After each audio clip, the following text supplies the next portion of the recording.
அம்மா கமிட்டியில இருந்து ராஜினாமா செய்த மோகன்லால் முதன்முறையா பத்திரிகையாளர்களை சந்திச்சிருக்கிறாரு. எங்கேயுமே ஓடி போகல. அம்மா கமிட்டியில நானும் ஒரு நடிகர், தயாரிப்பாளர்கள் முறையில் என்னையும் விசாரணை செஞ்சுக்கிட்டு தான் இருக்கிறாங்க. கேரளா சினிமா துறை முழுவதுமே பதில் சொல்ல வேண்டிய இடத்துல தான் இருக்கு. மலையாள திரையுலகம் எந்த விதத்திலையும் பாதிக்கப்படக்கூடாது அப்படிங்கிறதுல நான் உறுதியாக இருக்கிறேன். தயவு செய்து இந்த செய்தி பற்றி யாரும் அவதூறு கருத்துக்களை பரப்ப வேண்டாம். அம்மா கமிட்டியில் நாங்கள் இருக்கிறப்போ இப்படி ஒரு குற்றச்சாட்டு வந்ததுனால தான் நாங்கள் ராஜினாமா செய்ய வேண்டிய நிலைமைக்கு ஆளாயிட்டோம். அரசாங்கம், போலீஸ் எல்லாம் இதை விசாரிச்சுட்டு இருக்கிறாங்க. 2 மாதத்தில் உண்மை வெளிவந்துடும். அது வரைக்கும் கொஞ்சம் பொறுமையாக இருங்க. முகம் இல்லாத தெரியாத ஆட்கள் எல்லாம் கம்ப்ளைண்ட் கொடுத்துருக்கறனால இதை பற்றி நான் என்ன சொல்கிறதுனே தெரியல. மீண்டும் இது போன்ற சம்பவங்கள் நடக்காமல் இருக்க நடவடிக்கை எடுக்க வேண்டும். அதை ஒன்று மட்டும்தான் நான் கேட்டுக்கிறேன்.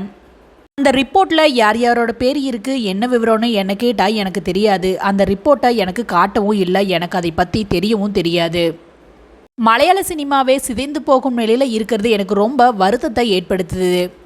நான் எங்கேயுமே ஓடி போகலை, ஓடி போகவும் முடியாது. திரையுலகத்தில் 21 சங்கம் இருக்கும்போது அம்மா சங்கத்தை மட்டும் குறிவைப்பது ஏன்கிற கேள்விதான் எனக்கு புரியலை.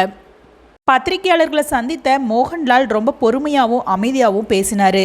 இந்த பிரச்சனை பூதாகரமாகி 2 நாளுக்கு பின்னாடி இவர் வாய் திறந்தது எப்படி நியாயம்? முகம் தெரியாதவங்க கம்ப்ளைண்ட் கொடுத்துருக்குறாங்கன்னு இவர் சொன்னது ரொம்ப வருத்தமாக இருக்குது.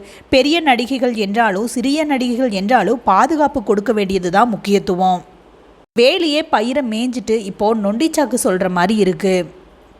நடிகை ராதிகா, ஸ்ரீரெட்டி, பார்வதி நாயர், ஐஸ்வர்யா போன்ற நடிகைகள் கொந்தளிச்சிட்டு இருக்கிறப்போ சாவகாசமாக பத்திரிகையாளர்களை சந்தித்து நான் எங்கும் ஓடிப்போகவில்லை அப்படின்னு மோகன்லால் பேட்டி கொடுத்துருக்கிறாரு.